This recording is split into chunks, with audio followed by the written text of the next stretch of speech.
आपका स्वागत है हमारे इस यूट्यूब चैनल भैया के ज्ञान के ऊपर। इस भैया के ज्ञान के यूट्यूब चैनल के ऊपर आज हम 9th क्लास के फ़िज़िक्स भी स्टार्ट कर रहे हैं। हमारे 10th क्लास के फ़िज़िक्स के तो लेक्चर चल ही रहे हैं। आज से हमने 9th क्लास के फ़िज़िक्स का लेक्चर भी अपलोड करना चालू कर दिया। तो ये हमारा फर्स्ट लेक्चर है जिसके अंदर आज हम समझेंगे मोशन चैप्टर के बारे में। ये चैप्टर फ़िज़िक्स का फर्स्ट चैप्टर है 9th क्लास के अंदर। तो चलो स्टार्ट करते हैं। सबसे पहले एक एग्जाम्पल के रूप में समझते हैं। लेट अस अज्यूम, हम मानते हैं कि एक बस है जो कि अभी रेस्ट पे है। इस रेस्ट को हमने ए पोजीशन नाम दे दिया। ठीक है भाई, ए पोजीशन नाम दे दिया। अब जैसे इसके अंदर ड्राइवर आता है वो इंजन स्टार्ट करता है और धीरे धीरे गाड़ी को एक्सेलरेट करता है। तो मान लेते हैं 10 सेकंड तक उसने गाड़ी चलाई और गाड़ी चलते चलते चलते चलते आगे बढ़ गई। तो आगे बढ़ने के बाद वो जिस पोजीशन पे आएगी उसको हमने नाम दे दिया बी पोजीशन। उसको हमने नाम दे दिया बी पोजीशन। तो हम क्या कहेंगे, गाड़ी क्या कर रही है? गाड़ी चल रही है, गाड़ी गति कर रही है, गाड़ी मोशन कर रही है। हमने जब इंजन स्टार्ट करा, एक्सेलरेट करा, तभी क्यों बोला ये मोशन कर रही है? जब रेस्ट पे था तो हमने इसको क्यों नहीं बोला कि ये मोशन कर रही है? जब ए पोजीशन पे था तब हमने क्यों नहीं बोला कि ये गाड़ी मोशन कर रही है? इसका एक सिंपल सा रीज़न है।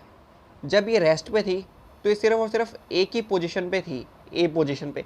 लेकिन जैसे ही ये स्टार्ट हुई तो इसने अपनी पोजीशन को चेंज करा, ए से बी पे आई। तभी तो हमने बोला कि गाड़ी क्या कर रही है? मोशन कर रही है। बस क्या कर रही है? मोशन कर रही है।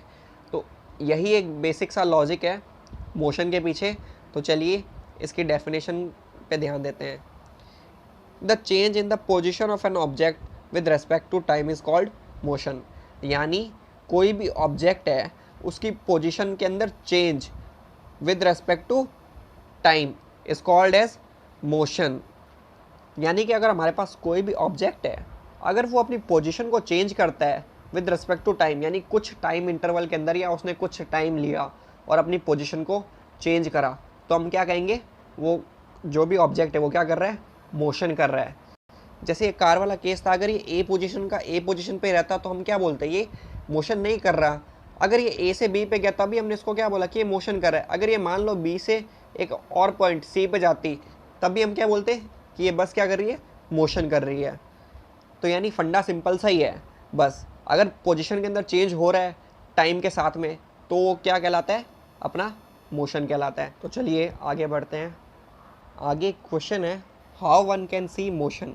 यानी अगर कोई भी पर्सन है या कोई भी व्यक्ति है तो वो मोशन को कैसे देख सकता है? तो भैया जी इसके सिंपल दो फंडे हैं।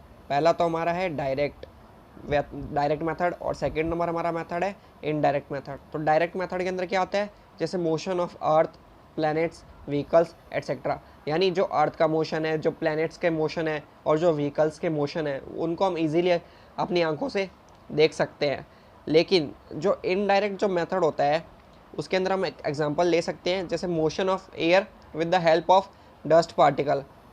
हम सभी को पता है कि हमारे एनवायरनमेंट के अंदर हवा है, लेकिन हमें हवा दिख रही है? नहीं दिख रही। लेकिन जब इसी हवा के अंदर अगर डस्ट पार्टिकल आ जाते हैं तो हमें हवा ऐसे लगता है कि बह रही है, यहाँ से वहाँ जा रही है। यानी उस टाइम पे हम हवा का मोशन क्लियरली देख सकते हैं। यानी ऐसा मोशन जिसके अंदर किसी मीडियम की आवश्यकता होती है, किसी मीडियम की आवश्यकता होती है, तो वो क्या कहलाता है? हमारा इनडायरेक्ट मोशन। और जिनको हम इजीली अपनी आंखों से देख सकते हैं वो क्या कहलाते हैं? Direct motion. तो चलिए आगे बढ़ते हैं। हमारा नेक्स्ट टॉपिक है टाइप्स ऑफ मोशन। यानी मोशन के टाइप। कि भाई मोशन है तो मोशन हमने देख रखा है, चीज़ें गोल भी घूमती है, ऊपर से नीचे भी जाती है, सीधी भी चलती है। तो भैया मोशन तो है वो, लेकिन उसके टाइप्स क्या है वो भी हमारे जानना थोड़ा ज़रूरी है। ये बेसिक नॉलेज है जो थोड़ा सा जानना ज़रूरी है। तो फर्स्ट टाइप आता है हमारा लीनियर मोशन। तो चलिए इसको एक एग्जांपल के रूप में समझते हैं। ये कार है, ये अभी रेस्ट पोजीशन पे है, लेकिन जैसे ही ड्राइवर इसको चलाता है या जो भी पर्सन इसके अंदर बैठा है वो उसको एक्सेलरेट करता है तो कार आगे मूव करती है। अब कार कहाँ मूव करेगी? हवा के अंदर तो मूव करेगी नहीं। सिंपल से वन डायमेंशनल मोशन करेगी, यानी एक ही डायरेक्शन के अंदर जाएगी। गलियाँ हैं, गलियों में टर्न तो करेगी, लेकिन जाएगी तो रोड पे ही, वन डायमेंशनली चलती रहेगी, कहीं हवा में नहीं उड़ेगी। तो यानी ऐसे मोशन जिसके अंदर 1D फॉलो होती है, यानी एक सिंपल पाथ फॉलो होता है, उसको क्या कहते हैं हम? Linear motion. सेकंड नंबर हमारा आता है सर्कुलर मोशन। जैसा नाम सजेस्ट करता है सर्कुलर, सर्कुलर मीन्स यानी वो चीज़ें जो सर्कल बना के मोशन करती है उनको क्या कहते हैं, सर्कुलर मोशन। तो इसके लिए भी हम एक अच्छा सा एवरीडे लाइफ में एग्जांपल देखते हैं। हमारा जो अर्थ है वो सन के चारों ओर चक्कर लगाता है, सन के चारों ओर सर्कुलर वे में मोशन करता है। तो ये कौन सा मोशन हुआ, सर्कुलर मोशन हुआ। अर्थ ऐसा तो है नहीं कि यहाँ से आगे आया, यहाँ से आगे आया, फिर पीछे चला गया, नहीं, एक फिक्स सर्कल के अंदर अर्थ के चारों ओर रोटेट करता है। तो इस टाइप का जो मोशन होता है वो क्या कहलाएगा, हमारा सर्कुलर मोशन। नेक्स्ट है हमारा प्रोजेक्टाइल मोशन। प्रोजेक्टाइल मोशन नाम थोड़ा सा कॉम्प्लिकेटेड है बट एकदम सिंपल सा है। मान लेते हैं एक बच्चा है, उसने एक पत्थर ऊपर हवा में फेंका, वो सोच रहा है चलो पत्थर गया अंतरिक्ष के अंदर, लेकिन नहीं, पत्थर एक सर्टेन हाइट तक जाएगा, उसके बाद में वापस वो अर्थ पे गिरना स्टार्ट कर जाएगा। तो ये क्यों हुआ, उसने किस स्पीड से पत्थर फेंका, वो कितनी हाइट तक जाके रुक जाएगा, फिर वो कौन सी हाइट से वापस नीचे आने लग जाएगा, इन सब की जो स्टडी होती है वो हमारा प्रोजेक्टाइल मोशन के अंदर होती है। हमारा अगला जो मोशन है वो होता है ऑसिलेटरी मोशन। ऑसिलेटरी मोशन यानी जिसको हम क्या कह सकते हैं, to and fro motion, to and fro motion. इसका भी एक सिंपल सा एग्जांपल है, चलिए समझते हैं। हमारे पास एक पेंडुलम है जिसको हम एक धागे की मदद से किसी पॉइंट ओ पे टंगा देते हैं यानी लटका देते हैं उससे। फिर हम क्या करते हैं, इस पेंडुलम को बी से थोड़ा सा खींचते हैं, जहाँ पर हम उसको लेके जाएंगे उस पॉइंट का नाम दे देते हैं हम सी। तो अब ये जो पेंडुलम क्या करेगा कि सी पार्ट से, सी पोजीशन से वापस बी पोजीशन की तरफ आएगा। ऐसा क्यों होता है, क्योंकि अगर हमने इसको यहाँ से सी तक मोशन कराया, फिर यहाँ पे हमने इसको छोड़ दिया, तो यहाँ पे एक बार ये स्टॉप हो गया। स्टॉप होने के बाद में ये वापस क्या करेगा, अपने घर को जाना चाहेगा, अपनी बी पोजीशन जो इसका घर है वहाँ पे वापस जाना चाहेगा। तो ये क्या करेगा, इस सी से धीरे धीरे अपने घर पे बी पे वापस आ जाएगा। लेकिन अब ये क्या करेगा, जितना स्पीड से, जितना टाइम लगा के ये बी से सी पे गया, उतने ही टाइम से वापस ये पड़ोसी के घर में भी घुस जाता है, बी से ए के अंदर।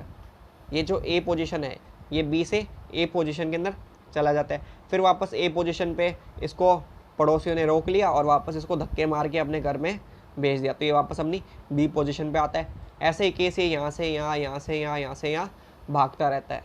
ये हमारा कौन सा मोशन है, ऑसिलेटरी मोशन है। इसके अलावा हमारे पास और भी मोशन होते हैं, वाइब्रेटरी मोशन हो गया, रोटेटरी मोशन हो गया।